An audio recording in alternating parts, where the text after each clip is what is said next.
Wow, fuck those people. Every episode, Ian, every episode. Eventually, people are going to believe you mean it. I'm just saying, say it enough. People are going to believe it. Welcome to Behind the Sins, presented by Cinemasins. Welcome to Behind the Sins, a look at what's going on inside the world of Cinemasins. I'm Aaron Dicer, and this week I'm joined by fellow Bafflegabbers Jonathan Watkins. Hello. Daniel Cardoso. Hello, everyone. And Ian Whittington. How about that wild and unpredictable NFL draft that happened on the 8th of May? We write for Cinemasins and TV Sins and do various other things inside the Cinemasins universe as well. That's like next level when you start Googling things to sound like you're a sportser. Well, someone called me out for, like, I said something about the Preds, and they were like, yeah, they haven't played. It's not even that season. So I just went to ESPN.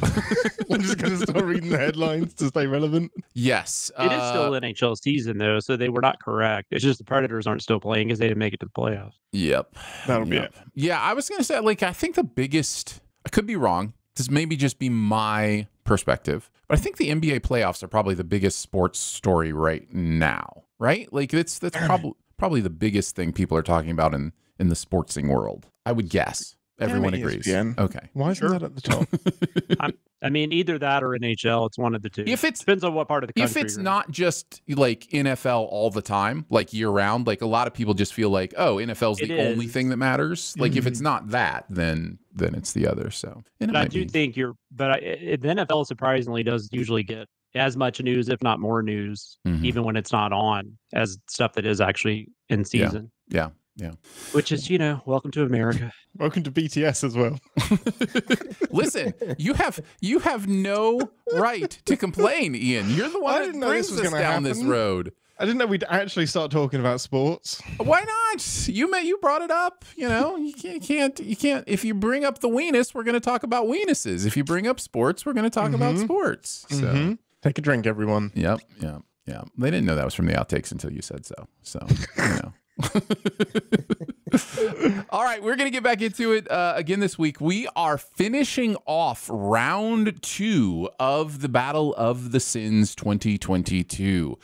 This is exciting. By the time we are finished with this show, we will have talked about every entry in the tournament. So all 107 movies that we send in 2022, we will have spoken about by the end of today. And then we head in next week to round 3, and that'll rocket us towards the end of this tournament. In fact, I think we're going to do the Sweet 16 all in the final episode. So we'll go through all the way to the champion, the episode after the next one. So it is exciting times. We're going to find out what was the most sinful movie we sinned in 2022, according to the staff at Cinemasins. As always, play along at home. Vote for the ones you think should be considered the most sinful at challenge.com/2022 Sin Battle. That's challenge.com/2022 Sin Battle. You can vote there, and people are voting, and I do appreciate that. You can also check out the entire bracket, where we are, where we stand, and that is updated when the episodes post on Thursdays. So when they go public on Thursdays, it updates for the battles in that. And maybe for the last one, I'll wait a couple days to update it publicly, but want to give everybody a chance to enjoy the episode. So that's where we stand. We've got either 10 or 11 battles we're doing today, introducing a few new ones to the mix. And what we will do is we will vote on each one. If it is a tie, we will go to the audience vote if it comes out as a 2-2 tie. So we've got your totals here as well from challenge.com 2022 Sin Battle. There you go. If you guys are ready to get into it, we will kick it off. Battle stations! Fight! Fight! Fight! Fight! Fight! Time for the one-on-ones. Who will win this year's $1 million game? Ding, ding, ding, ding, ding. That's the sound of round 2. Fantastic Beasts, The Secrets of Dumbledore versus Ice Age Dawn of the Dinosaurs. Yes, Yep, that's what it is. Competing not only for Battle for Most Sinful, but the battle with the most words in it combined. Ice Age, The Secrets of Dumbledore, and Fantastic Beasts, Dawn of the Dinosaurs could work. Both work. They both work. So yes, it's definitely something we could do. Fantastic Beasts has 240 sins. That's why it got a bye. It is the 10th seed. It does. 132 sins for Ice Age Dawn of the Dinosaurs. Ian, you and I wrote on Fantastic Beasts. Chris and I wrote on Ice Age. So I wrote on both of these. But do you want to talk a little bit about what makes Fantastic Beasts sinful to kick us off? Yeah, it's boring as hell. Like I wasn't a huge fan of the Fantastic Beasts movies, but this one cemented for me where the direction went askew. Like the first one's pretty much fun, and if you focus on that pairing of the two people who I can't remember, but the two main male characters, it's kind of a fun little adventure. And I read the Fantastic Beasts book like back in high school or whatever, and it's kind of just like an encyclopedia with a couple of like asides as to how Newt found these creatures. So I was bitterly disappointed with the direction, and I think that's the single biggest sin of the movie is this odd, it kind of hobbits itself, where it's like, hey, Harry Potter is really popular, therefore every movie in this universe has to be about the end of the world, the end of the wizarding community as we know it. And it didn't need to be this. It felt like it was carrying on the Harry Potter epicness, when I think it doesn't need to be a 2.5 hour epic story. Right.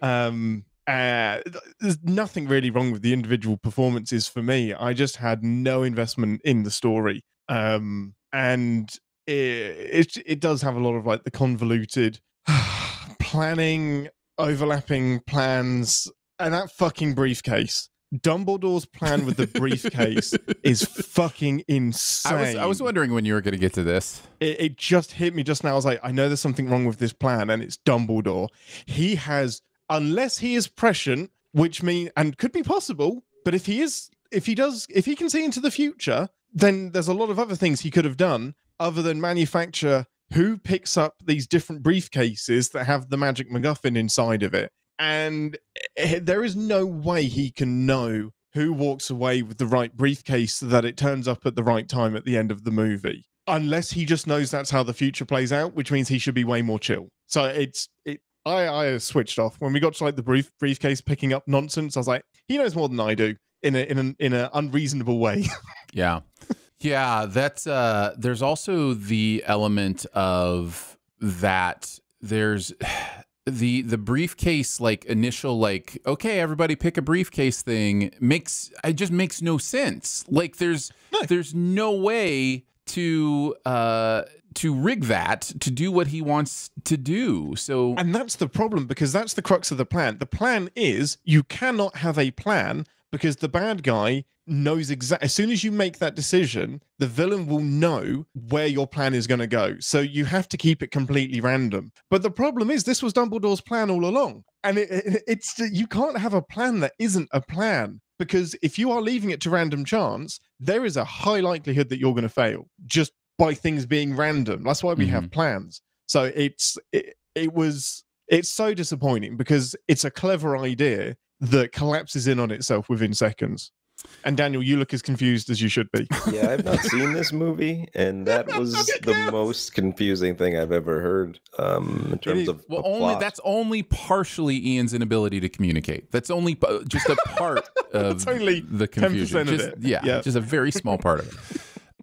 There are two other things I wanted to mention about this movie as I talk about why it's so sinful. And I'll start with the fact that they should have stopped calling these movies Fantastic Beasts at the second one. Like, there is no, like, they wink at the fact that, Salamander or whatever his name is. Newt Scamander, come on. Newt Salamander. That he likes creatures or whatever, and there are fun creatures in a couple points, but is not what these movies are about anymore. They're Harry Potter movies. They're Harry Potter prequels. That's what they are. Just be honest about them. Like, it's they're Dumbledore movies, and it's after the second one. Yeah, it's weird. The other thing that I I just can't get over in this movie is the blood troth rules. Like there's this idea that they have this, and it's Dumbledore and Grindelwald, right? They have this magic spell that keeps them, because they agreed to it, from hurting each other, right? Or attacking each other. Yet they can use other people to do it. They can, do magic that in a roundabout way hurts them. Like it's the most it's damning ridiculous. line. The most damning line. Dumbledore says, "I can't even think about hurting him." Right. You're out of the movie. Remove yourself, because you are. This conversation is thinking about hurting him. It's insane. And maybe it was hyperbole, but they lay that on thick and then just discard it. Yeah.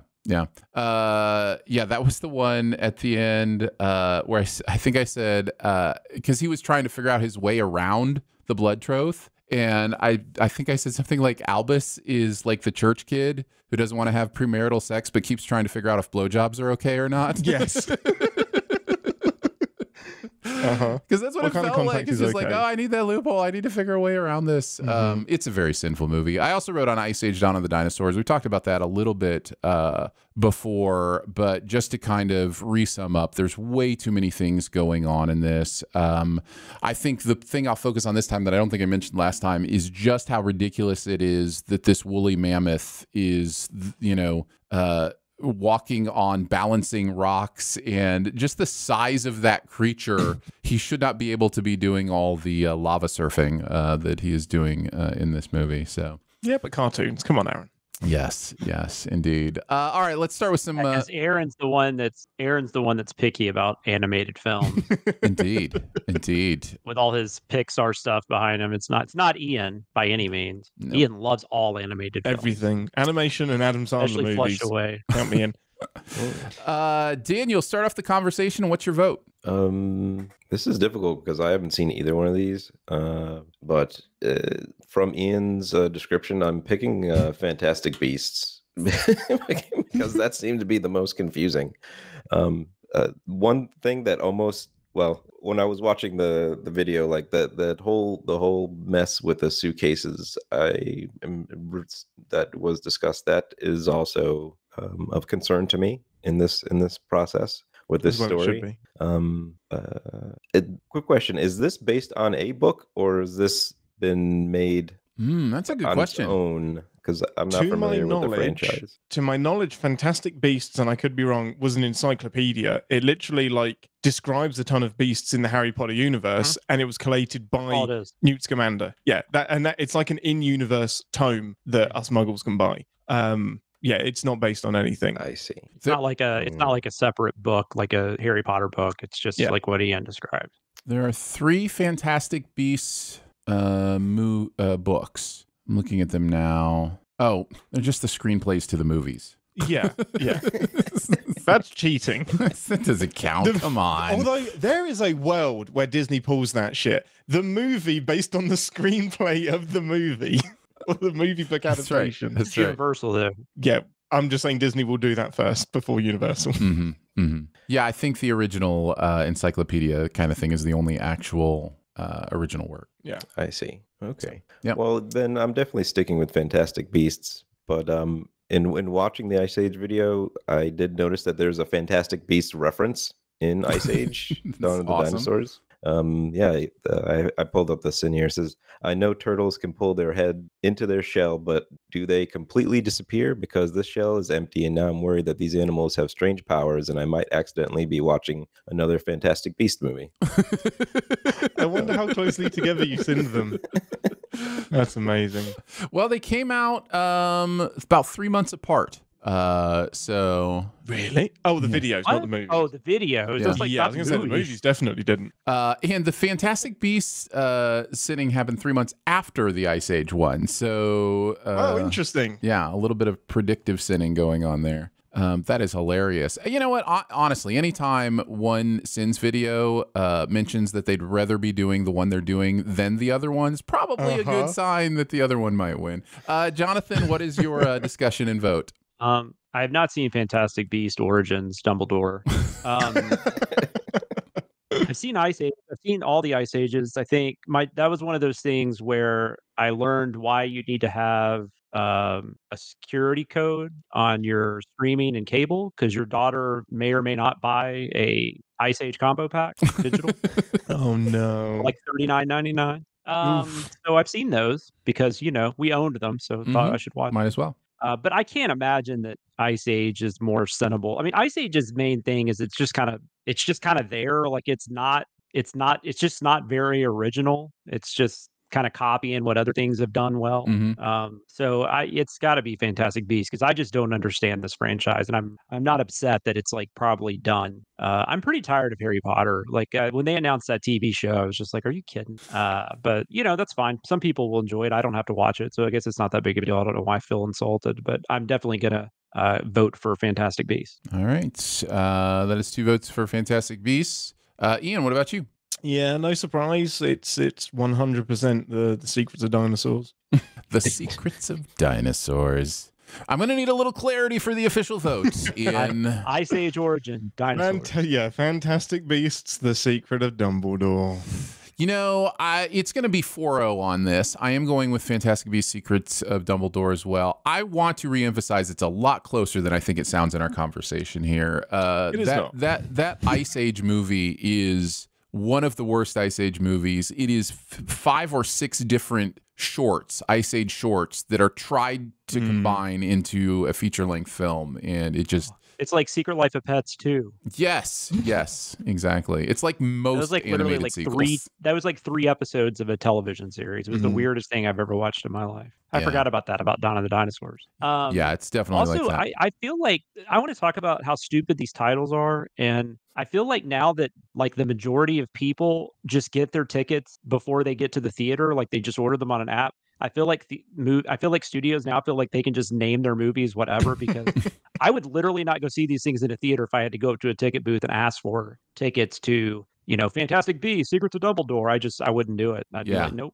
not doing it. There are, let's see, 1, 2, 3, 4, 5, 6 movies that we're going to talk about today that have 5 words or more in the title. So yeah, it's stupid. What happened to part 3? Like, why is that a bad thing? It's not. Like what? I mean, or don't even put part. Just say 3. I mean, we understand what we're doing. Probably something to do with SEO. That's what I'm guessing. But yes. What do I know? I mean, we went and saw them in the 80s, so I don't know why. I don't know, whatever. The world was just better before the internet. What's the internet ever done for anyone?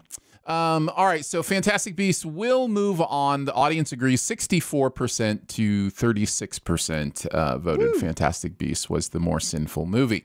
Next one, Punisher Warzone versus The Wedding Singer. Let's go. What a matchup. Daniel, you and I wrote on Punisher Warzone, and we've talked about this. We've actually talked about both of these before on the show, so we don't have to spend a ton of time. But what are some things you want to reemphasize about Punisher Warzone and what makes it sinful? I was also the reviewer on Punisher. Oh, nice. Nice. I don't know why I remember that. Why not, Jonathan? Why not? I think that they're like the biggest thing for me was like the characterizations, and like some of the mobsters were so like they were like somebody took a stereotype and then made a caricature of a stereotype that I just couldn't get past it, and it didn't, and like it didn't feel like it added anything to the experience. They just kept asking for cannoli. You're like, there's no cannoli in this scene. Why do you keep saying that? Yeah, might as well. And like the detective that was also like, it was like as many like cop tropes as you could have possibly put into that one person, like they did. I think there are the only like redeeming thing is that some of the action is humorous and like on point, but other than that, I don't know. I don't really have a lot of good things to say about this film. No, yeah, I'm right there with you. I enjoyed sinning this movie because it was so easy to sin. Like there's so much going on all the time that is ridiculous, silly. I'm trying to remember. I'd have to look it up to know exactly. Maybe you can help me out here, Daniel. There's a moment with a huge tone shift. I remember it being my favorite moment of the movie, but it's unlike anything else in the movie. And I think it's like a leap across a roof, or there's a and he gets hit with a rocket. Like he shoots the guy. They're like doing parkour, and then like he shoots this guy mid flip with a rocket. Yes, and like explodes. That's amazing. But it's like out of an Austin Powers movie or something. Like it's like the movie just totally stops being the movie it was and decides to be a totally different movie. It's kind of like you're all of a sudden you're watching Last Action Hero or something. Yeah, and you're right, Daniel. It never goes back there either. It's just this. It's just so weird. And the movie just has these moments where you're just like, did you really just put this in? Like there's what was it? Does he call people Krispy Kremes or something at one point? Oh yeah. The FBI agent or whatever. Yeah, he calls Krispy Kreme motherfuckers. And like what an insult. It felt like that line was like written for like Samuel L. Jackson, and then like they couldn't get Samuel L. Jackson. Yeah. And I like that. I forget the actor's name, but I like him. But like something about that line delivery just did not feel right at all.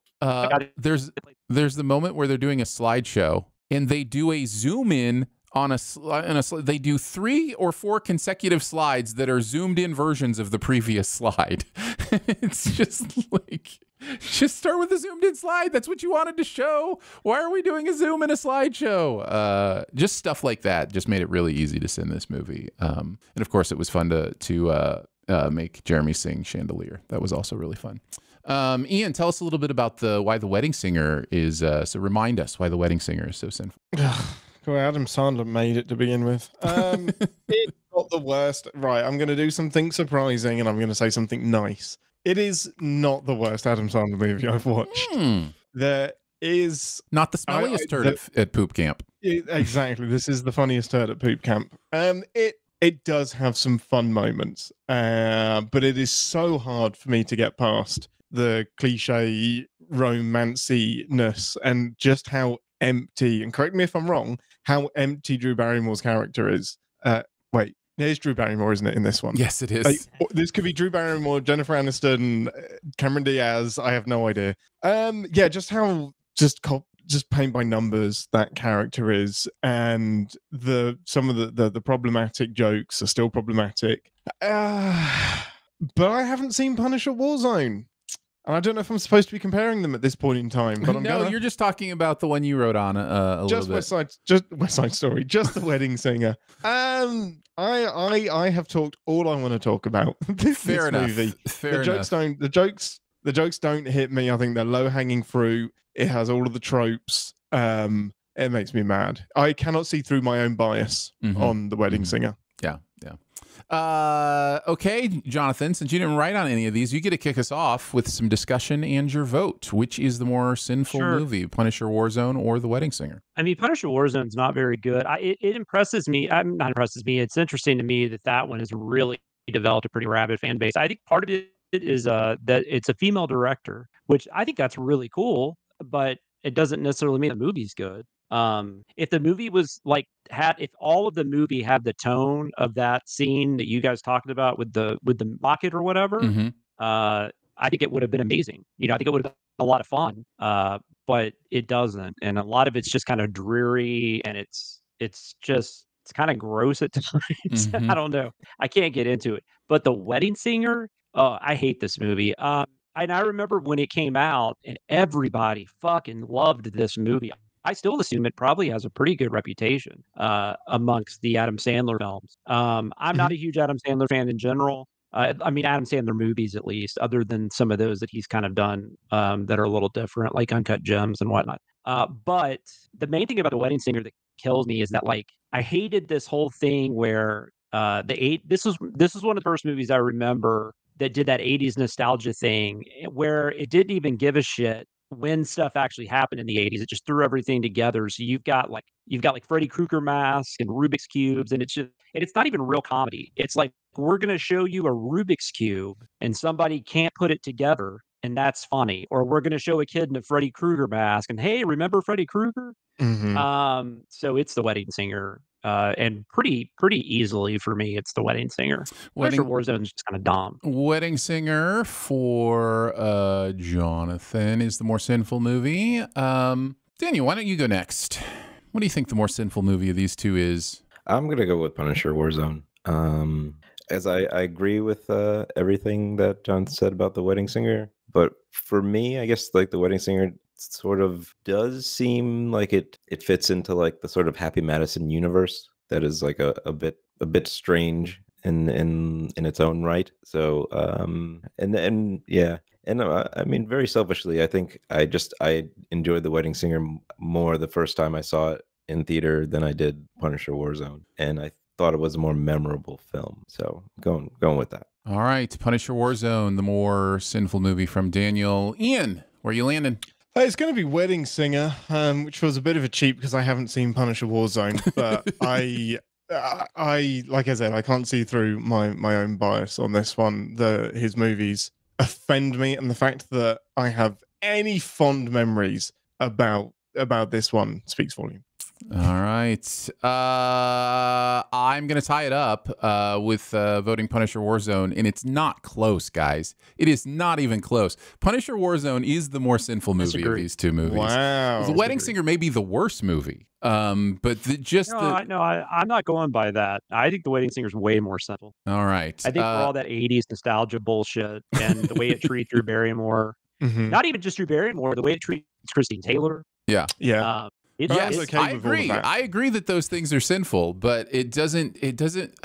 There's something about The Wedding Singer that holds together as a movie. It's actually a movie with an intent, and it does what it means to do. Whereas The Punisher Warzone doesn't even work as a film. Talk about a bunch of sketches. Like that's The Wedding Singer. It's like a bunch of SNL sketches that none of us would talk about the next day. It really is. Yeah. The good news is we go to the audience for the tiebreaker, and one of the closest of the day. So me saying it's not even close out the window. It is very, very close. Punisher Warzone 54%, Wedding Singer 46%. Punisher Warzone. That hurts. Will you know what? Move on. The audience isn't always right. But in this case they are. So at least 54%. These are not opinions that Ian and I are expressing. These are facts. Cold hard facts. That's right. The opinions won over the facts today. I guess it's Fox News. Yeah. We should call this episode. That's the inconvenient truth. All right. We will head on to the next one. The number 3 seed, third most sins received of 2020, Paul Blart Mall Cop with 1,312 sins. So this is the first time we're talking about Paul Blart? Correct. It had a bye to this round, and it will go up against West Side Story 2021. Straight to the vote. This is amazing. Hey, isn't Paul Blart Happy Madison too? Isn't that Happy Madison? Might be. Never going to talk about Click. Yeah, we got a lot of Happy Madison. I mean, Kevin James is in that crew, so like it wouldn't surprise me. I just don't. It might not have been. It doesn't matter. Yeah, no, it honestly doesn't. I'm not looking that up. I wrote on both of these as well. Apparently, I had a lot of really sinful movies that I sinned last year, at least if this week is to be any indication. Ian and I wrote on Paul Blart Mall Cop, and Daniel and I wrote on West Side Story 2021. I'll just kick off what makes these sinful Paul Blart Mall Cop, and I'll just say, duh. And then for West Side Story 2021, we already talked about this a little bit, but it's West Side Story, honestly, not that sinful. Just happened to be more sinful than the movie it went up against in the first round. But it does have its sins for sure in there. So I don't think it's any surprise where I'm leaning, but we'll get there when we get there. Ian, talk about Paul Blart Mall Cop. What makes it so sinful? I am baffled that West Side Story beat The Green Knight in round 1. Mm-hmm. Anyway, we should not be talking about West Side Story. Paul Blart, well, it's an accidental or deliberate Die Hard ripoff that isn't funny. And that was the revelation to me. I hadn't seen it. I was like, this movie is Die Hard, but done by Adam Sandler. It is Happy Madison. Mm-hmm. Like the entire crew is skateboarding parkour bastards that actually have a fairly okay plan that just gets bumblefucked by Paul Blart accidentally because he gets handed a cell phone and some hot sauce. it's like these types of movies, they tend to be like a few steps away from parody. Like if this had gone full on action movie parody, self-awareness, I'd be more on board. But it just plays those bits, those parts for laughs. And hey, Paul Blart's overweight, culturally overweight. Cool. That's the movie. It's dumb. Dumb. Yeah, it's all summed up in the bonus round. It really is. Yeah. Here comes the fall down and go boom, or whatever it was titled. Yeah, he just falls down a lot. That's what this movie. Daniel, did you want to talk any more about West Side Story 2021? What makes it sinful? I mean, next to Paul Blart, I don't know. You almost, that's the thing. Right? You almost don't even want to talk about it because you're like, what are we even doing here? Like, can we please just move on to the next one? Yeah. It's let's just move on. Let's just move on. Can I make a point about Paul Blart? I don't know if this has already been said, but like if you look at the lineup today, like that's the only one that has like a colon something that was like the first movie. Like is there another Paul Blart movie that we don't know about that like the original Paul Blart before he became a mall cop or something? Yeah, that is always interesting when there's a colon in the first movie. That's always an interesting Paul Blart Police Academy. We'll vote as a matter of record. I vote for Paul Blart Mall Cop as the most sinful movie. Jonathan? Paul Blart. Daniel? West Side Mall Cop. Paul Blart. Ian? Paul Blart, Dawn of the Not Funny Dinosaur. All right, the audience agrees 91% to 9%. What was up with that 9%? that the small percentage are the people that made the original West Side Story and think the remake was unnecessary. Must be. I mean, that's the only thing that's really sinful, probably for me. Well, yeah, it's like, did we really need this movie? But, you know. And if you want to know, that's nothing compared to what Paul Blart has. If you want to know who to blame for West Side Story being in the second round over Green Knight, their names are Jeremy and Danae and the audience. Wow. So 70% to 30% in that first round. Wow, fuck those people. Every episode, Ian, every episode. Eventually, people are going to believe you mean it. I'm just saying, say it enough. People are going to believe it. All right, let's move on to Bridesmaids versus The Kingsman. We've talked about both of these a little bit. Danae and I wrote on Bridesmaids, and The Kingsman was Jonathan and Ian. Jonathan, do you have more to say about what makes The Kingsman so sinful? It's not a remake, but it's kind of one of those things where I don't know why they felt the need to make a prequel. That being said, it's a pretty solid movie.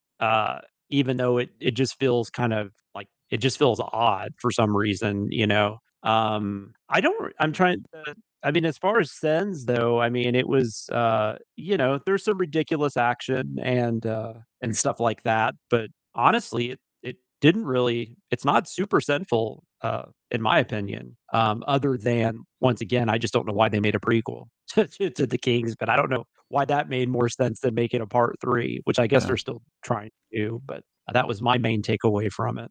Ian, you want to jump on that? By the way, I should say these are really close in the sin totals. 159 for Bridesmaids, 151 for The Kingsman, and they are the 30 and 35 seed. Ian, what makes The Kingsman a sinful movie? I kind of agree with pretty much everything Jonathan said. I had a great time with it, and it has the generic action movie convolutionness plots and the indestructibility plots. The main character, Oxford, played by Ray Fiennes, we called him He Who Must Not Be Maimed because he just survives some ridiculous shit like that parachute thing. That's where, but this is where I would sin it less than something like Paul Blart, because the Kingsman feels like it's in on the joke, and don't force me to write an essay defining that, but it kind of knows how ridiculous it is. It has a full-on fight with a breakdancing Rasputin, and it's the best scene in the movie, but it knows the tone that it's going for. So I kind of, whereas in the real world that's sinful, inside this, for me, it makes complete sense. I think the biggest cop-out is some of we need to get to this action scene. Here's how we're going to get there. It doesn't really matter. and it's Oxford's plan towards the end. He waits until the plan is to like take this plane, parachute in, do some things. He is explaining this plan as they're getting the parachutes on. He's just like, this is what I want you and you to do. I'm like, this is a complicated plan, my dude. You could have explained this on the way. But how fun it is for me forgives some of the sinfulness. So overall as a movie, it gets a bit more wiggle room. But yeah, those action film scenes are still there. And just the villain's plan of Scotland wanting independence and how he's going about that with that's the bit where I kind of you went a bit too deep on that one. That's a bit over convoluted, but yeah, it gets some wiggle room. I agree with you though. The tone of it is what really helps, because it does. For sure. All the Kingsman movies, they appear to be in on the joke of what they're doing. So it's not really a parody, but it's similar. Yeah, hyper-realized. I think it's interesting. We've talked about Bridesmaids a little bit, and there are many reasons it is sinful.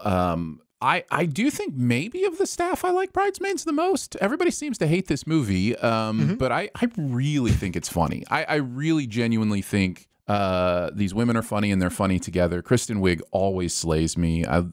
Some of her deliveries in this movie are really, really good. I just think overall, it's just, I think in one of the sins we called it gender stereotype bingo. You know, like this movie is just gender stereotype bingo, and this is not a fun game. And it's just like every woman does the stereotypical, women things, and the men do the stereotypical men things, and the relationship stuff is just so stereotypical and honestly toxic. There's some really toxic things that happen in that relationship that are seen as cute or romantic or whatever the case may be. And part of that is, how things age through culture or whatever it might be.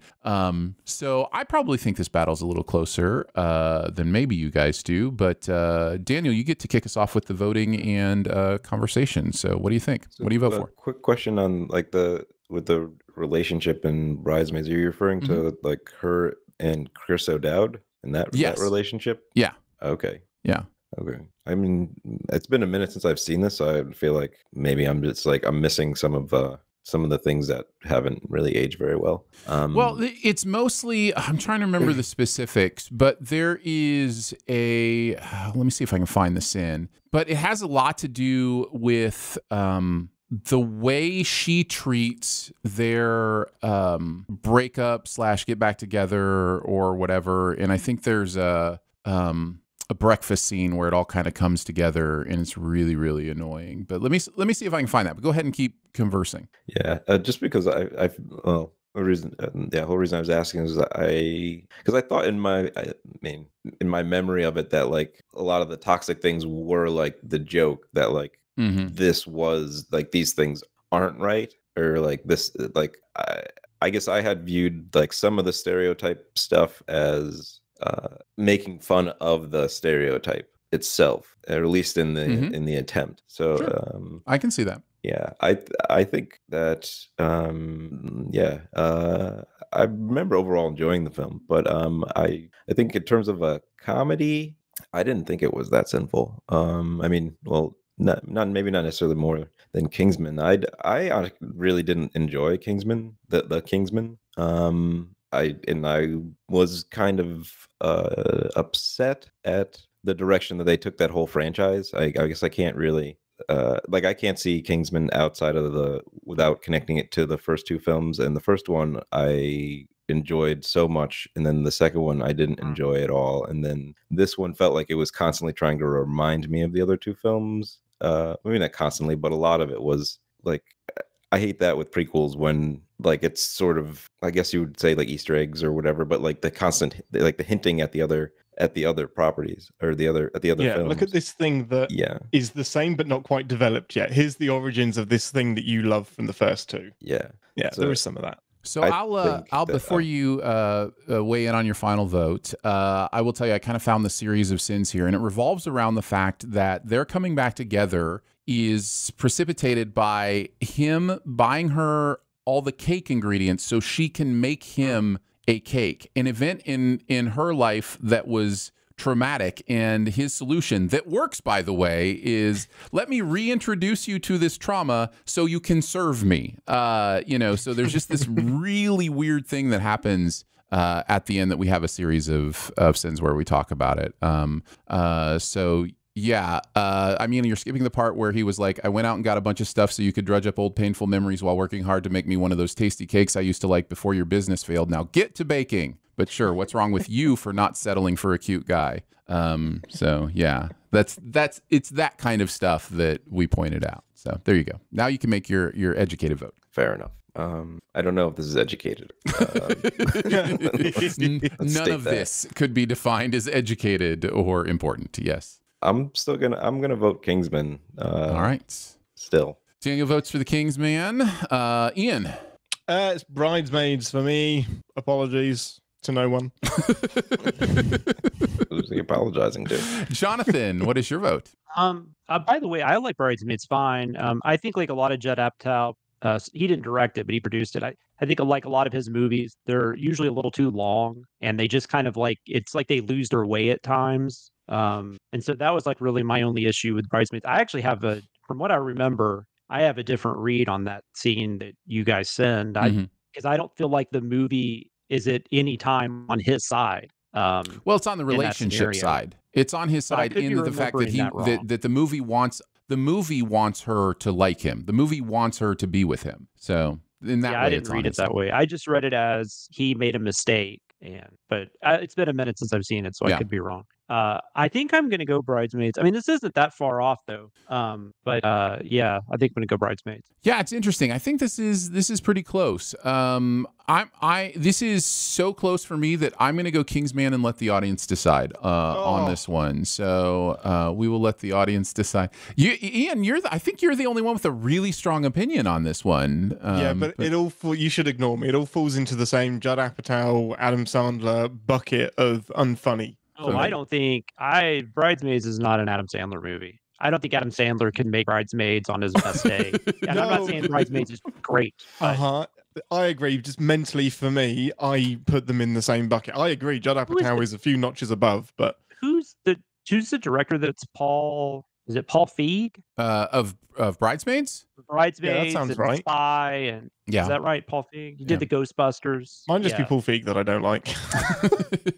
Didn't he do the one with the more recent one that was like a spy? What's her name? That I really, really liked. I don't know. He did a Simple Favor. Simple Favor. Really yeah, I really like that movie. I like Simple Favor, but that's not that's totally different. That's a different brand of movie. It's a dark comedy. Yeah, he followed up Bridesmaids with The Heat, and I really liked that too. Sandra Bullock and Melissa McCarthy. It was like a cop movie. Yeah. I remember liking that a lot too. So. The audience will put it in the camp of Ian. Bridesmaids, 78% to 22% is the more sinful movie, according to the audience. So Bridesmaids will move on in a squeaker. All right, Shang-Chi and the Legend of the Ten Rings versus Uncharted. Now, this is the first time we're talking about Shang-Chi, thanks to its 214 sins. It is the 14 seed, and Uncharted has 134 sins. It is the 51 seed. Jeremy and I wrote on Shang-Chi. Ian, you and Jeremy wrote on Uncharted.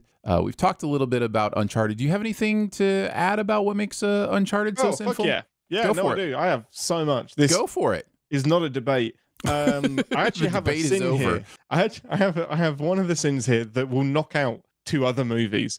Here's the biggest problem with these treasure hunting movies. If you have two teams competing for the same treasure, all one of them has to do is follow along until all the hard shit is done and then swoop in to steal the treasure. The difference between this movie and Indiana Jones or even Dora the Explorer is that it's a fun ride. This is going to take out three movies in one go. It's offensively dumb. It does the exact opposite of what we were talking about with The Kingsman. It goes hyper ridiculous, but in a way that I think it's missing out on its own joke, and it's just missing the tone and the ridiculous carrying the pirate ships through the sky, which is in the trailer, and just baffled me that they put that big set piece in the trailer, but also didn't baffle me. There is so much we could have written an essay just on that one scene, and it doesn't for me fit with what you're doing in the rest of the movie. Before we get into the chemistry issues between the miscast Tom Hardy would have been great in this. Tom Holland and the the Mark Wahlberg. Mark Wahlberg, thank you. I was about to say the non-Saw Wahlberg because I couldn't remember Mark. Putting all of that aside, it's not fun. It's tropey and it's miscast. I thought you were talking about Shang-Chi there for half of that, and I was very confused. I was like, that doesn't sound right at all. What movie did Ian watch? Ian shouldn't be here. That's where I'll leave Uncharted. I go back to the previous episode to hear the full annoyance. Shang-Chi is a sinful movie that I kind of love. It's actually one of my favorite Marvel movies of this last phase. I really enjoy. Saying a ton. Well, yeah, I mean that's fair. You're absolutely right. That is fair. I will say it has plenty of sins. Not the littlest of which is it is everything that is wrong with Marvel's third act problem is in Shang-Chi. The same versus same, the reliance on a big battle. Like, this is a movie that does so much right for its first 2/3, and then in the final third, it's just like, oh, we got to be Marvel again, and it really messes up the movie. And I think that's super sinful and has a big impact. But I do enjoy a lot of what's going on here. Jonathan, you want to kick us off with discussion and vote? Yeah, I was going to say the exact same thing you did about Shang-Chi. And the thing that was really cool about Shang-Chi when you're watching it for the first time is that first like 2/3, there's like genuinely great action sequences, which is not something that the MCU movies get to do a lot. Right. But then that final battle, pretty much when they get to wherever they are, the forest or whatever, I can't remember what that's called. When they get to that area and like Michelle Yeoh's there and all that stuff, that it just starts losing me. And the farther I've gotten from this movie, the less I still like it overall. And I think it's pretty easily, at least up until Guardians, it's easily the best theatrical movie. I think maybe a couple of TV series have been better, but as far as the movies go, I think it's pretty easily the best one up until at least Guardians. But yeah, that last like 30 minutes or whatever is super fucking annoying that it happens. So I do agree that it's very sinful. This is actually closer than I feel like it should be. Because Uncharted's main thing is that it's just so boring. Like, there's just nothing going on in that movie that's interesting at all. So I don't know. Uncharted is the worst movie, but I think I'm going with Shang-Chi. I think just Shang-Chi is just more sinful just because of that last I understand act. that logic. So, yeah, for sure. Yeah. Daniel. I think I haven't seen Uncharted, so that's really difficult for me to be fair, though, you've seen Uncharted several times. Yes, I promise you. Like, I mean, Uncharted has a chance of winning. Movie. Okay. Yeah, so I can't really say too much about that, but I agree with pretty much everything that was said about Shang-Chi. I think the only thing that wasn't brought up, if I remember correctly, was it the character Katie? Like, I feel like she learned how to like archery way too fast or something. Like, that's in that third act too. Yeah, Olympic archer. I forgot about that. And I'm so glad I made that. Jonathan's even more proud of his vote now that you brought that up. Oh my god, so stupid. Yeah, and I just remember that bothered me. So I don't know. Can I give my vote to the audience? Because I just feel like it's such an uninformed You can vote. flip a coin. Do I have to do a better job of explaining Uncharted? Because I will circle back. No, I know what you're saying, Ian. Uncharted is 100% the worst movie. It's not even close. But we're talking about the most sinful, and I understand. Kind of like I love it's this. a lot of been there, done I love that. this so much. I fully understand. When did you last Shang-Chi, watch Enchanted? Enchanted? Enchanted. Enchanted. Enchanted, yeah. Uncharted. Enchanted is a more sinful movie than Shang-Chi. All right, here's what I'm going to do. Since Daniel doesn't want to land right now, Ian, I'm going to give you a chance in your discussion to convince Daniel and make your vote. I already know where your vote's going, but go ahead and have a little time, and that way Daniel will have heard Jonathan, he'll have heard you, and then he can, make his decision. Now, I thought you were going to give me more time to shoot. No, if you can't listen, how sinful can it be if you can't just remember it off the top of your head? I think we've settled it right now. Get off. So, oh man, they find all of the treasure on the boat, and the bad guy is just like, it looks like $5 billion. He eyeballs $5 billion worth of gold. Tom Holland They start the film in the middle of the film. That's a huge sin, the immediate res. He's just like, oh, I'm falling off of a plane. I'm going to do some Spider-Man. He acts like Spider-Man for the opening act of the film. And then towards the end, he is also Spider-Man. And then they immediately go, hey, 2 weeks earlier. And you don't know why he's on the plane. You don't know why it matters. And also, the reason he ends up in thin air is that this trail of cargo containers falls out of a plane. So he parkours from one to one to one to one, but then just ends up falling through the sky and gets saved by a pallet and some water. It's so sinful. It's so sinful. And I'm just going to keep saying it's so sinful until someone believes me. What's your vote again? It's Uncharted. All right, Daniel. You've heard from both Jonathan and Ian. Where are you going to land? I think Marvel should know better. I'm gonna go with Shang-Chi. All right, Shang-Chi. Daniel says Shang-Chi is the more sinful movie. Boy, I could put Shang-Chi through as the more sinful movie right now with my vote. I won't, because Uncharted is clearly the more sinful movie than Shang-Chi. Gosh, dang it. But it is closer than Ian thinks. No, It is definitely closer than Ian thinks. No, I agree. It is. Purely because of Ben Kingsley. I just like I said, for me personally, like if something's just dull and it's been there, done that, if that's the main problem, like that is This is not the main sinful, but problem it's not, with this movie. It's not the well, I mean, what's for me? I haven't seen it since I saw it in the theater, so I don't know. I don't like the movie. I'm definitely not saying I like the movie, but just because it's Sounds the like worst you love movie it to me. doesn't mean it's so sinful. I think the casting of Tom Holland is as big a sinful mistake as the third act of Shang-Chi. Like, I think those two balance each other out. Like, that is just a huge misstep and a really big sin. And so when I consider everything else, Uncharted has more, I think, other sins than Shang-Chi does. Totally fair. So. I'm not upset about it like Ian was going to be.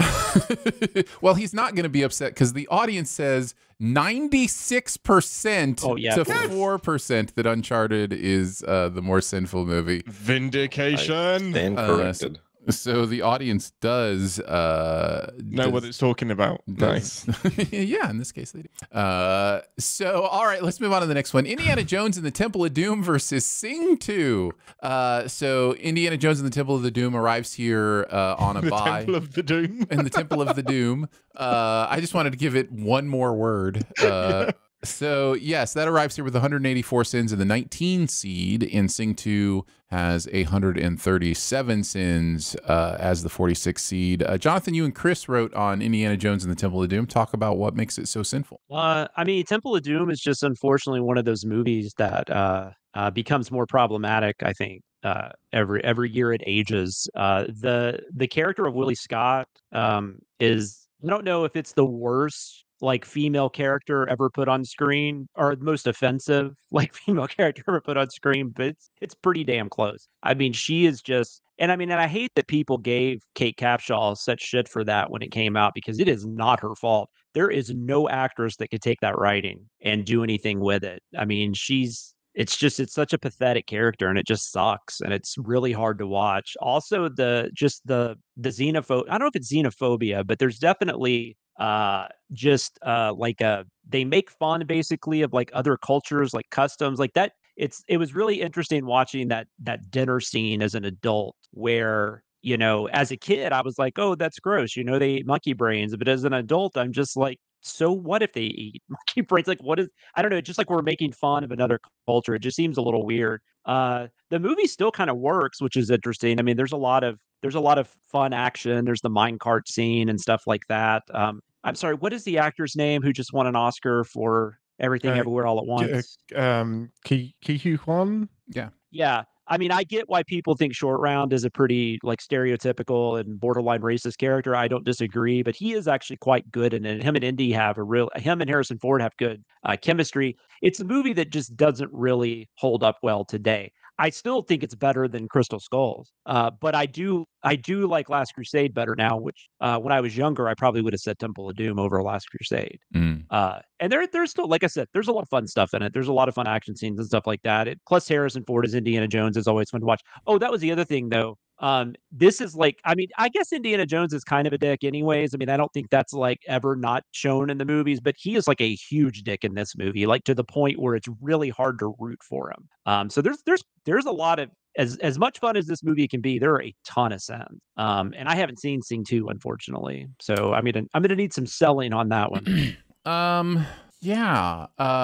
Ian, why don't you start us off? Discussion and vote. Oh my goodness. You've seen Sing 2, right? I've seen Sing 2. Okay, I've only seen the Temple of Doom once, and it would have been growing up when I watched all three of the movies. It's the only one I haven't watched more than once, which probably tells me enough in my memory about how sinful it is. Sing 2, I am going to be voting for Sing 2, however, because this kind of is this is going to be the spiritual representation of shitty animation sequels that disappoint, considering we've kicked out Ice Age, Dawn of the Dinosaurs. I just think Indiana Jones, for all of its problems, has more, from what I remember, merit as an action feature, as a story, than Sing 2 does as a cash grabbing, forget the premise of the franchise. Yeah, Cash grab. Even though I haven't seen it, I do agree that Sing 2 is a terrible action movie. Yeah, yes, yeah, okay, Not the exact comparison I was making, but yes. It's a terrible Indiana Jones film. It really is. It's awful, man. He's not even in it. What the hell? We should just start sinning every single movie for not having Indiana Jones in it. That would be correct. Not Harrison amazing. Ford. No, Indiana Jones. I mean, we already sent stuff for Tom Cruise not being there, so why not? Yeah. I'm gonna vote for Indiana Jones and the Temple of Doom. I'm just gonna get that out of the way right now. This is a clear case to me of that the more fun, better movie is also more sinful. And again, part of it is just how long it's been around. But Jonathan, you make a compelling case, and I even remember watching this movie, and I don't think I've watched it in the last 10 to 15 years. Like, I think it's been a while since I've caught up on rewatching Indiana Jones stuff. But I do very much remember thinking how much of this doesn't actually make a lot of sense, and it's the movie that most leans into the supernatural. Now, listen, don't get me wrong; they're all supernatural. I know this. I get this. That's what they're all about. They're all about ancient relics that provide supernatural power. Totally get that. But this one leans into it in a more tactile, real way consistently than the others do. And I think it weirds the movie out a little bit for me. And I think that's a pretty big sin for me. Sing 2, I find to be just a mediocre sequel. I still laughed, I still smiled, but the sins in it don't add up in the same way to me as they do in Indiana Jones in the Temple of Doom. So I am going to be voting for Indiana Jones as the more sinful movie. Daniel. In this round, I mean, this matchup, I haven't seen Sing 2, and the Temple of Doom. It's been a minute. But I guess after Jonathan's description, I can't, in good conscience, not vote for Indiana Jones. But I think, like, in terms of, like, I guess, like the continuity of of sins, like, it definitely, the time period that Indiana Jones comes from, and like sort of where it falls in cinema history, I think that it makes sense to me that it would be more sinful, in that it may have originated a lot of the sins, to be honest. But so yeah, I'm gonna vote for Indiana Jones. All right, finish us off, Jonathan. I just want to make it very clear, though.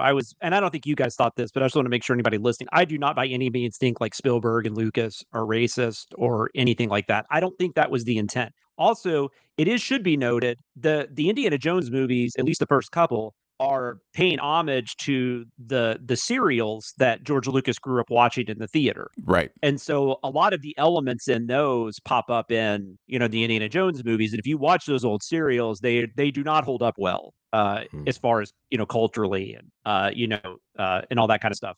You can even see that in the Star Wars movies, especially the prequels with like the Jar Jar Binks character and stuff. Like, I don't know. I don't think there's intent behind that. I just think it unfortunately comes across that way. I do want to say, though, Temple of Doom, weirdly, though, the fact that it still is a good movie, despite all of this, is interesting to me. And I think that says a lot for Harrison Ford. I think that says a lot about Steven Spielberg and the way he directs action scenes and stuff like that. but I haven't seen Sing 2. And I just like what Aaron's saying. Like Sing 2 to me just looks like a very generic, kind of like Sing 1, just kind of generic, boring. There's some fun pop songs, and then you move on with your day. My daughter was old enough when it came out, though, where she was like, I don't want to go see that. So I didn't have to. I'm going to go Temple of Doom. All right. And that I just think there's too much there. Makes sense. That will send Indiana Jones and the Temple of Doom through as the more sinful movie. If there's going to be one that the audience are angry with us about, it is probably this one. 67% of them said Sing 2 was the more sinful movie than Indiana Jones and the Temple of Doom. Jurassic World Dominion versus Morbius, ladies and gentlemen. Man. Let's go. Like, this is unfair. Both of these should be going forward. Both of these movies could win. Listen, I'll say it once again. I will say it once again. Morbius had 131 sins, so it is a much lower seed than it probably should be. Yeah, because it's like 70 minutes. I mean, we can't sin every second. And because the sins don't matter. The sin counts. I just think there was some Jurassic World Dominion's like 3 hours and like 90 minutes. It's so long it created a 3 hour and 90-minute runtime. I love this though, because this is a sneak preview of what the next few rounds are going to be like. This is going to happen more and more. Because there were some really sinful movies that we said last year, and these are two of them. Jurassic World Dominion might be the two worst movies that came out last year. Nah, everybody says argue that. Listen, how many movies have you said this about, Ian? Whether it be Eternals or Moonfall or every single matchup. I was like, oh, sorry, ignore what I said about the last matchup. It's actually this one. Yeah. I'm just saying you could argue that these are the two worst. You could definitely argue strong argument. Yeah. This is like one 321 of those games. What's that, Daniel? So this is like one of those sports games when two teams that have no business meeting up in an earlier round meet up. Mm-hmm. Yeah, definitely. Yeah, because like one of them had a terrible first half of the year or whatever, and so they're a lower seed than they should be, and yeah, it happens. Or because you're the stupid NBA and you don't reseed the playoffs, like a dumbass. Reseeding the playoffs should just be a law. You just should have to do that. How have they gotten away with this? It's the dumbest fucking thing. Anyways, sorry. That's a whole other topic. Jurassic World Dominion, by the way, is the 6th seed via its 321 sins. Jonathan, you and Ian both wrote on Jurassic World Dominion, but I'm going to come to you first. What makes Jurassic World Dominion so sinful? You said you're coming to me first? Yes. Okay. What doesn't make Jurassic World Dominion sinful?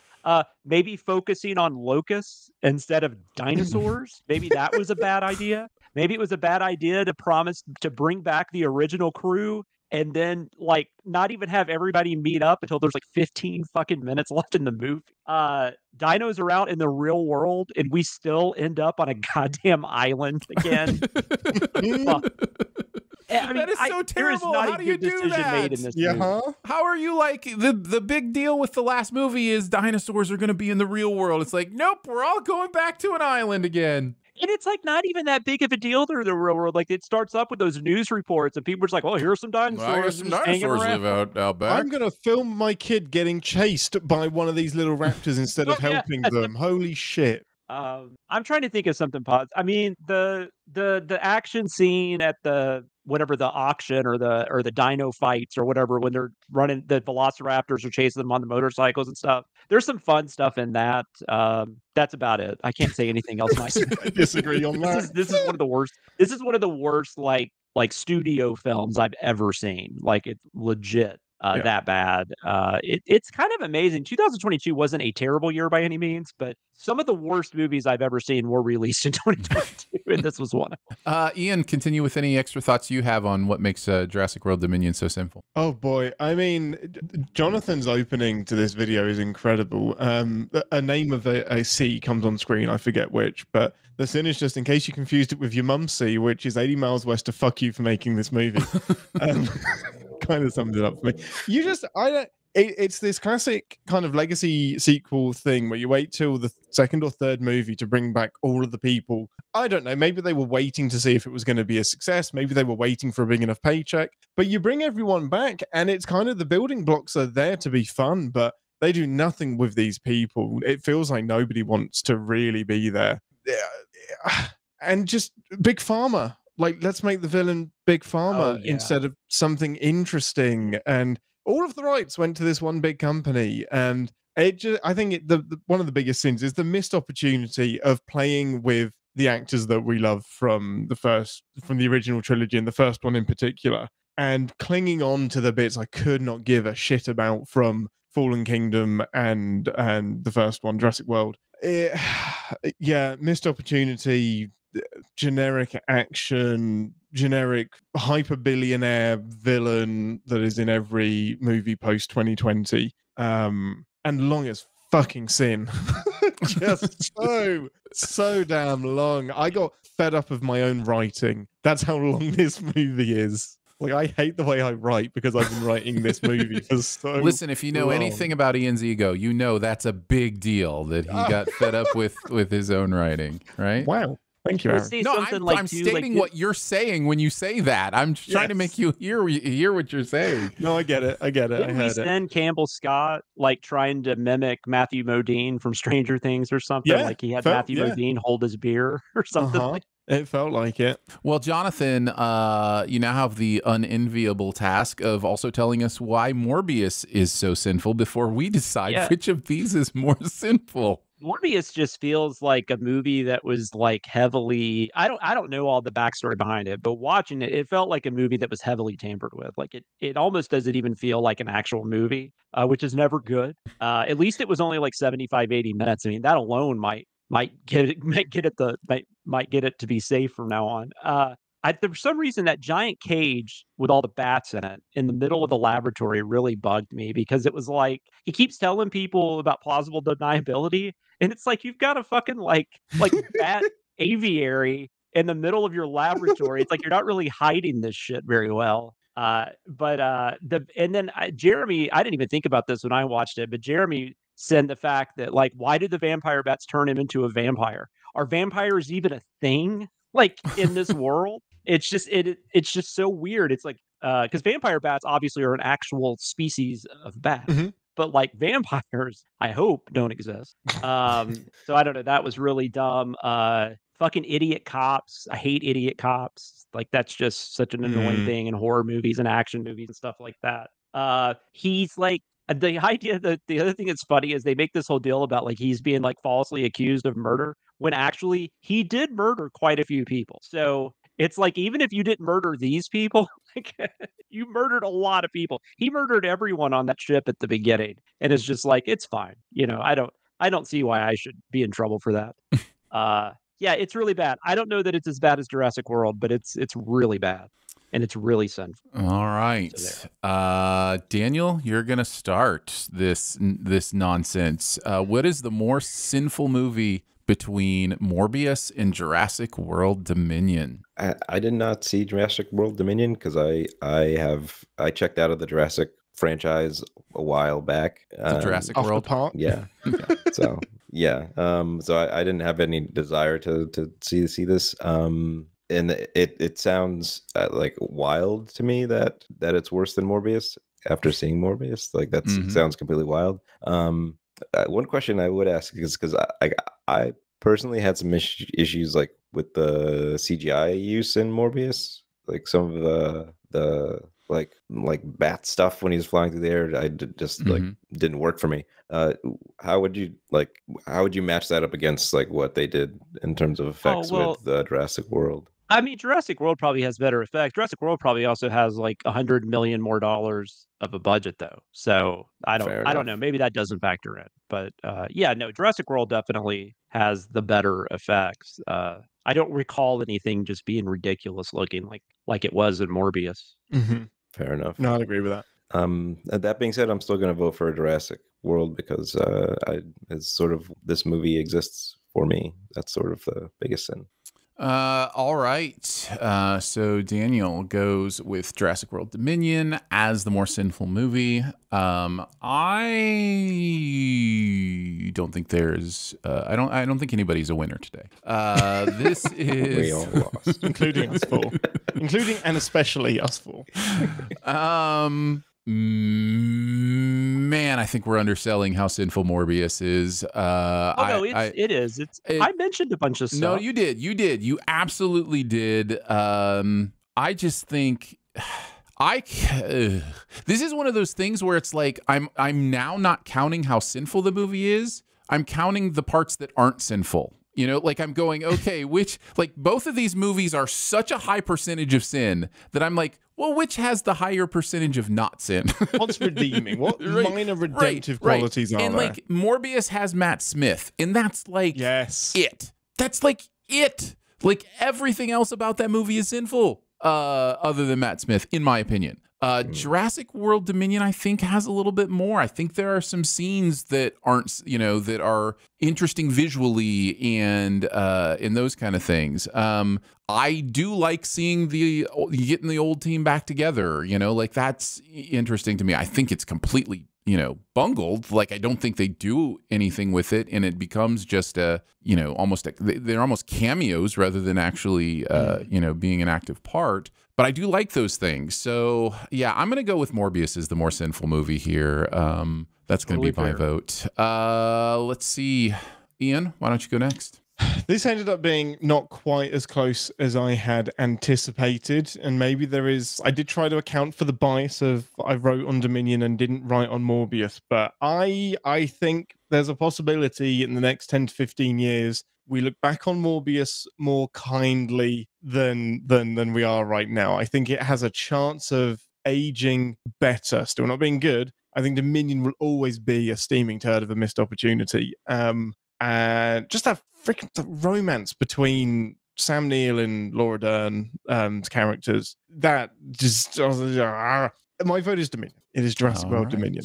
And Jonathan. And I will say, I'm actually, and I think Aaron and Ian are too, but I'm actually a bit of a fan of the first Jurassic World. So I don't hate all of these. I will say though, and I think Spider-Man No Way Home had this issue too. I think like you should be careful when you bring back your original characters, because sometimes you just find out how weak your newer characters are. Because I definitely enjoyed the stuff with Neil Goldblum and Dern more than I enjoyed the stuff with like Pratt. Yeah, nothing against Chris Pratt, nothing against Bryce Dallas Howard, just their characters. And that was kind of the same way for me in No Way Home. I was like, man, Maguire and I'm sorry, God, who played Andrew Garfield? Yeah, Garfield. I was like, Maguire and Garfield are so much more interesting to me than Tom Holland when they're all in the same scene together. I was like, that's not good. It's a really good point. Yeah. But anyways, God, I don't know. I think Aaron actually changed my mind. I'm gonna go Morbius. Ooh, tie it up. Give it to the audience. I mean, they're both terribly, and they're both very sinful. I mean, so I think when it's two extremely sinful movies like this, I like that the audience is going to have the final say here. 75% to 25%. Morbius will be moving on to the next round. I cannot believe Jurassic World Dominion, the 6th seed, a terrible, terrible movie with tons and tons of sins, insane, is not even making round 3. Well, maybe you should have voted for it then, Aaron. Right? I would have felt the same about Morbius, but even a little degree more. Even a little degree more.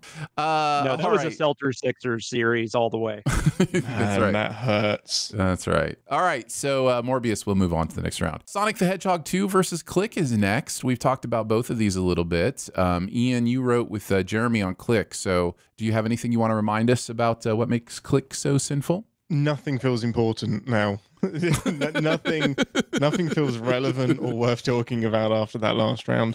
My feelings on Click are well known and legion.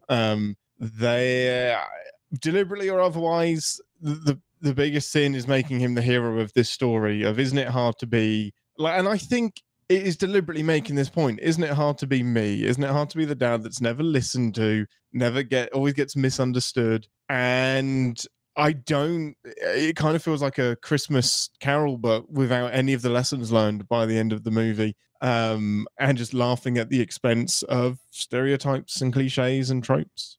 All right. Well, it's time to vote then. I guess I'll kick this one off. Talk a little bit about Sonic the Hedgehog 2, which is very sinful, but I think I enjoyed more than most, which is a common theme in my life, by the way, as if you don't know that. But I think Jim Carrey it's really fun to see him doing the Jim Carrey thing again. I do think this movie suffers from a lot of sequel sins, and that's, to be understood, but I think Click is the more sinful movie of these two. So I'll be voting Click. Daniel, what about you? Yeah, I don't really have anything to say about either of these movies, to be honest. That's fair. So, I have nothing to add to this conversation, and I'm just going to go ahead and I'm going to vote for Sonic the Hedgehog. All right, Sonic the Hedgehog 2 gets a vote. Ian. Yeah, it's Click, but this is closer in my mind than I expected it to be, because Sonic has a lot of the adventure movie sins and the complexity sins and the convenience sins, but Click boils my blood. Jonathan. I don't like either one of these movies very much, but yeah, no, I'm one of my least favorite tropes now, maybe now that I'm a dad, or the fact that I had a really nice dad, is that I get really fucking tired of the being a good dad is hard plot lines, because it's not. It's like you could just be a good dad. It's not the most difficult thing in the world. I'm sorry. And like Ian said, the fact that he actually ends up somehow being a hero at the end of this is fucking insane. He is a terrible person, and it's Click all the way. All right. Sonic the Hedgehog's it's just a bad sequel. I mean, there's nothing else to it. I agree. Audience agrees as well, 87 to 13%. So Click will move on to the next round. Next up, the 11 seed. This will be our first time to talk about this via its 239 sins. Doctor Strange in the Multiverse of Madness. And that'll be up against Predator 2, the 54 seed with 133 sins. Ian, you wrote with Chris on Doctor Strange, the Multiverse of Madness. Some thoughts on what makes Doctor Strange so sinful? Wanda. Yeah. Man, WandaVision, you want to undo a TV show? You want to undo any work? Do you want to show that you didn't actually watch WandaVision and just got told roughly how it ended? Watch Multiverse of Madness.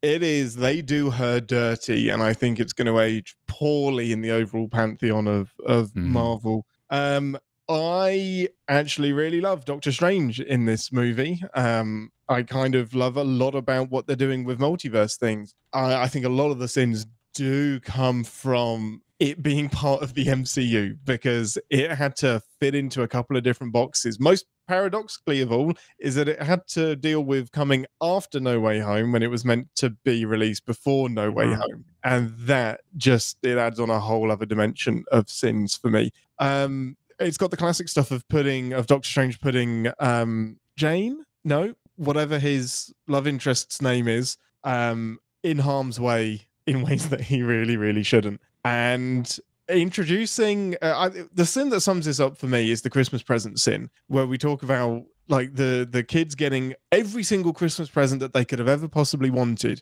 And I mean Reed Richards appearing, Dr. X in the banana boat, and all of the Inhumans appearing, and then bam, Christmas Day is finished and we burn all of your toys. You don't get any of this stuff. It feels like such a short, a skit that is disconnected from the rest of the movie. I just have no idea what the end goal of this story was supposed to be. It feels like we haven't progressed any further in any sense when we get to the finale, other than Doctor Strange is now on an adventure with Charlize Theron. Those are my thoughts. He has a third eye. And he has a third eye. Yeah. Cool. Which? Oh, no, if you count the weenus. Yes, that's the biggest sin, is that it ends on that bam, third eye. Post-credit scene, not a problem. I'm good with having a third eye. Like, just undermine your punchy ending with an immediate post-credit scene is just put the fucking post-credit scene with the rest of the movie. It's part of the movie. It isn't an additional scene. I think there's lots of stuff like that in Multiverse of Madness too, where it's like the movie, they let Sam Raimi kind of do his Raimi thing in this movie so much that I think they immediately have to try to dial back some of that. And I think The Third Eye is a little bit of an example of that. But yeah, anyway. Don't get me started on the book conveniently getting destroyed across all multiverses to save the day, which is... Okay, I won't get you started on that. Jonathan, tell us a little bit about Predator 2. Predator 2 is the worst Predator movie that does not have Alien versus before it. I would argue pretty that easily against actually. that. Huh? I would argue it's worse than those as well. Oh no, I don't. That's crazy. No, but if you like the Alien vs Predator movies, fine. Have fun with those. I will continue to hate them. It's it's sinful. It's super fucking sweaty. Like it's like one of the sweatiest goddamn movies I've ever seen. I guess Al Gore was right in this universe, and the climate change had happened, and it's like 180 degrees every day or something. I don't know. That fucking skylight in the drug dealer's apartment is like the most convenient goddamn thing I've ever seen in my life. I don't know why they have a skylight right above them, and how does the Predator get in there if they don't have the skylight? There's a lot of crap like that. The fact that the Jamaican gangs hang up the bodies just like the Predators do is really weird. Yes. But I love that. My favorite thing, Chris caught this. I did not. I love when they're showing the stats of Danny Glover's cop character. And one of them is an aggression level statistic. Like, how do you measure that? Like, what is that? Mm-hmm. And it says he's like 30% more than everybody else or something, or 30% above the average. It's like, how are you even measuring that? This movie is so weird. Like, I like the urban jungle aspect of it. Like, I like the idea of let's bring the predators to the city. And it does a much better job of that than, say, Jurassic World Dominion with the dinosaurs coming to the city. But it's just, I don't know, it's just kind of a bland buddy cop movie with a predator running around. So I think it has some, I do enjoy it more than the two of you. That might have been because I saw it as a kid. I don't know. But it's definitely my least favorite of the 5 official Predator movies, I guess. It's definitely my least favorite. Amazing. So, and it has plenty of sense. Since we talked about this last, Ian and I did watch the movie and we watched it together. And I do think there is something that happens when you watch a movie with a friend too, where you kind of start piling on. And like, we were definitely enjoying how bad that movie is together.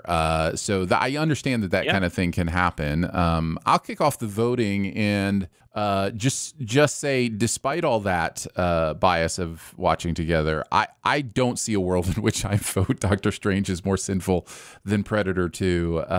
It just seemed to be sin after sin from beginning to end, whereas Doctor Strange has many moments actually where I'm enjoying the movie and it's not necessarily blatantly sinning at me. So the music note fight among them. So yeah, I'm voting for Predator 2 as the more sinful movie. Daniel, you're up next. Yeah, I think I looked more favorably on Predator 2 as well than it seems. I think I don't know. I'm voting Doctor Strange. I just feel like that did not deliver on the multiverse of madness that it proudly proclaims in the title. I feel like it could have been anything else really than that. I mean, because for me, like he definitely travels through the multiverse, but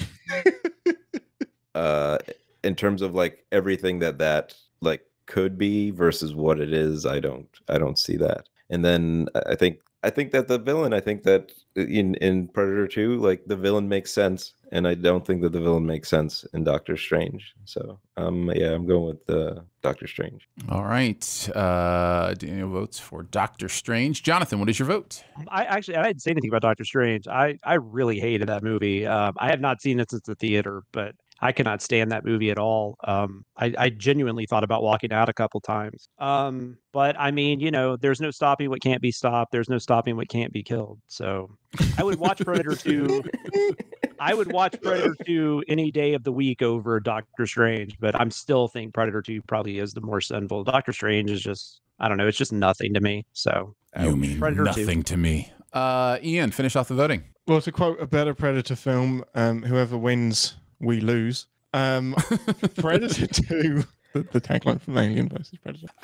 Predator 2 stunned me when I watched it with the, and I want to say this with love and kindness. I do not want to poop on your childhood, Jonathan, or any love you have for this movie, because I we don't all think have it's these a very good movies. movie. I don't think it's a very good movie. But you can still enjoy a really terrible movie. I was just, my expectations were too high. I was expecting something a bit more fun. Oh wow. No. And we kind of got stuck into this like world of corruption and gangs and stuff. And I was like, when am I going to get some Predator in my Predator movie? It was crazy to me. But yeah, so overall, I still think, Predator 2 is the more sinful of the two. Even if Doctor Strange has more sins, Predator 2 hits you over the head with a mallet that says sins, like kind of imprinted on it. Real quick though, have any of you seen Predators, which was the one after Predator? It came out it had Adrian Brody in it. That's the one on the alien planet of Predators, isn't it? Yeah. That is a fuck ton of fun. That's underrated, hugely underrated. Yeah, it's very underrated. Anyway, sorry. I just wanted to throw my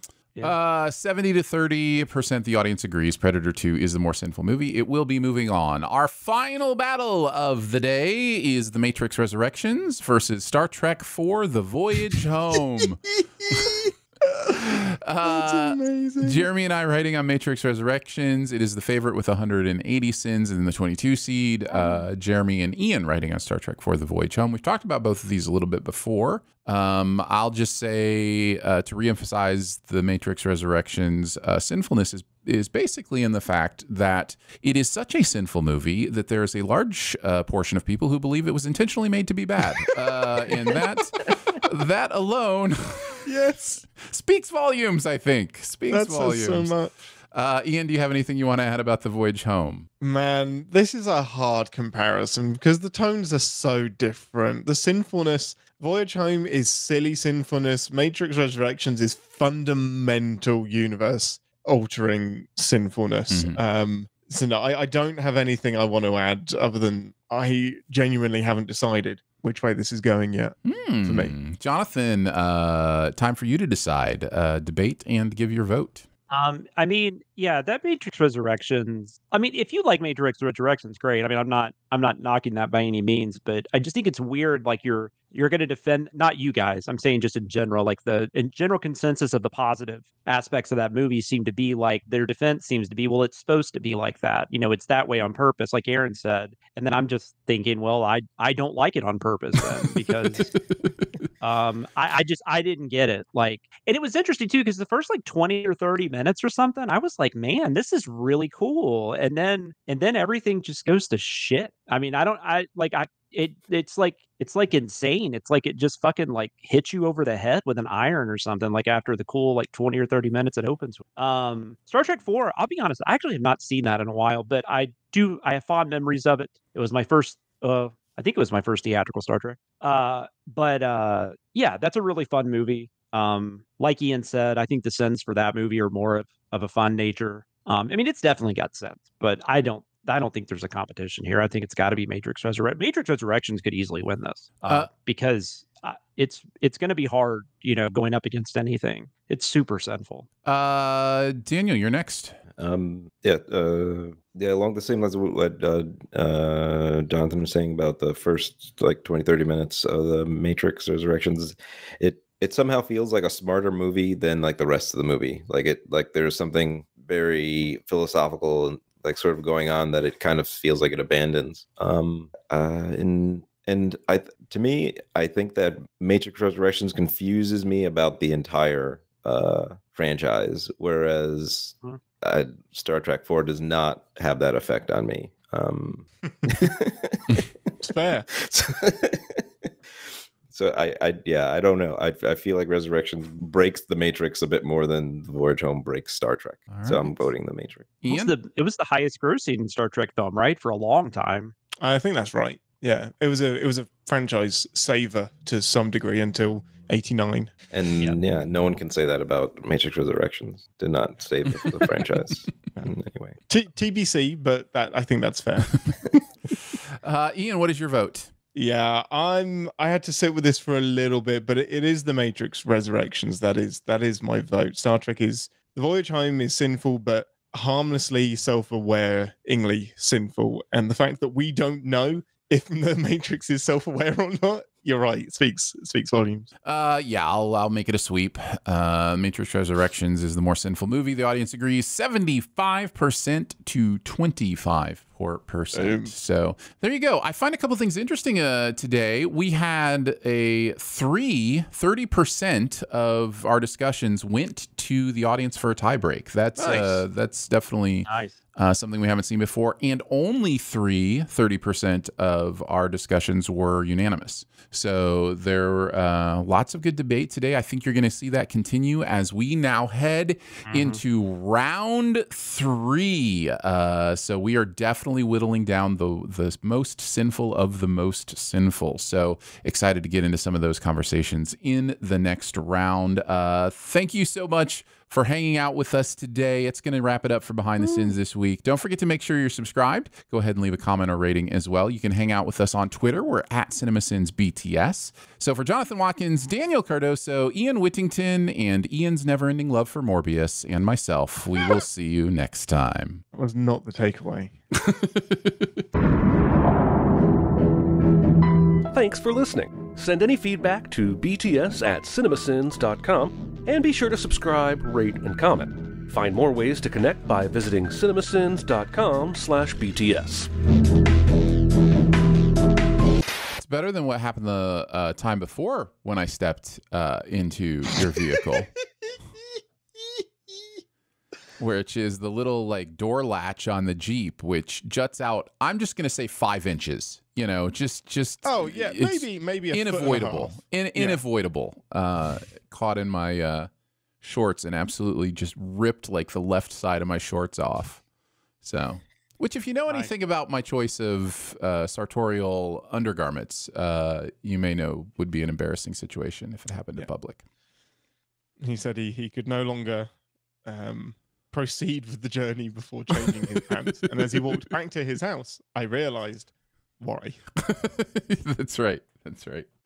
Oh man. Well, you guys ready to debate things that don't matter as if they do? I'm nearly ready, but I did not know that this The weenus? Thank you. I had no idea. That it was called the weenus? No idea. Oh. That is new information to me. What? That's new information to me too. Thank you, Did not Daniel. know that. The flabby skin on your elbow is called the weenus. Correct. Why would we need to name that? Why specifically on your elbow? Because that's where the To all weenus points. is. The weenus is at your elbow joint. It's the skin that bunches up at your elbow joint. I thought the weenus was a completely different part of the body. Do No, I explain, think that's Daniel. called, Daniel, do explain. I'm I not sure I follow. I'm pretty sure that's the perineum. Is what I thought the weenus was. I don't know. We have weird names for, other things just based on their relationship. Like the armpit, for instance. It's not really a thing. It's just where your arm meets your body. So It did lead me on a rhyming connection thing to Venus. Now, of course. do you That's know the what- first thing that came to my mind too. Yeah. That's to the Do you know rhymes what with the ween. Venus is? The penis. The Venus? The Venus. Benus. Venus. Now, is this a Your real mom's world or a nickname real for my real word? All words are real, Aaron. Thank you, Ian. Aren't you wearing a Venus right now? I am deliberately wearing a beanie because it is related to the Venus. Okay. Is it the skin that bunches up on the back of your neck under the beanie? Great. I wish it was. It is not. Apparently, the Venus is the measure of how far back you wear a beanie in terms of inches. So I have like a Venus of 3 inches. I believe you have a because I wear 3-inch it. penis, Ian, is 3-inch what you're penis. saying. Yeah. saying Mhm. Yes. Yeah. Yes. I'm experiencing this now because I'm wearing headbands now when I exercise and stuff because my hair got long. I don't know how that happened. It's strange. It's really weird. It just grew or something. But yeah, so I'm experiencing this idea of like how far back do I take the headband in my hair and how far forward do I bring it to my eyebrows? And That might be your heinous because it's for a headband. No, if the Venus is the forehead, the heinous is the squishy skin at the back of the Oh, okay. That would be the banus. Not the Venus? No, the Venus and the banus. All right, none of this can ever go in anything ever. Hey, that's kind of That's kind of relevant. All of a sudden, all three of you are just like, I'm going to listen closely to the outtakes To this the week. yeah. I need to know what I said. Hey, did I offend you, Ian, by asking about if you ever wear shorts?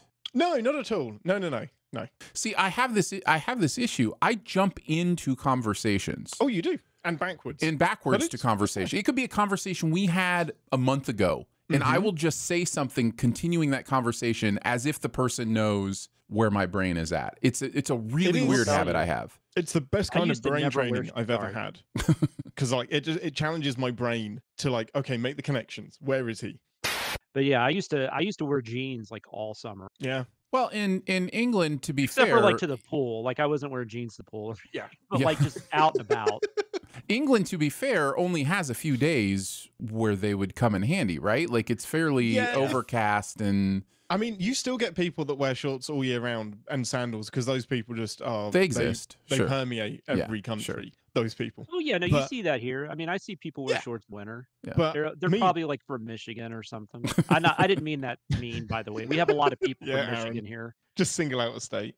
Well, in honestly, you don't lose much heat through your legs, so it's not like the shins And then aren't necessarily known as No, protect at all costs from the elements. I lose a Yeah. lot of heat through my bones. The weather is it's getting weird. It's getting weird, guys. It's it's almost like like the climate is changing. it's almost like there's some yeah, things almost, changing. man. I feel like somebody gored that into my mind. That was my attempt to be Aaron. It didn't go well. What to be pun? bored? That was your attempt to have something bored into your mind? No, gored, like Al Gore. Oh, Climate change. I thought you said it. bored. Mm-hmm. No, gored. Got it. I made up a word. He did a thing, Aaron. Let's see how much Ian has changed on my intro sheet this week. Didn't you can't believe that? I'll shut up. I still I haven't was about to changed say it. back. I knew you couldn't believe it. I still haven't changed back the things you changed. I just every week I just process it in my brain. I'm doing you a favor then. I'm keeping you. Look at what's focused. going on outside the world of Cinemasins.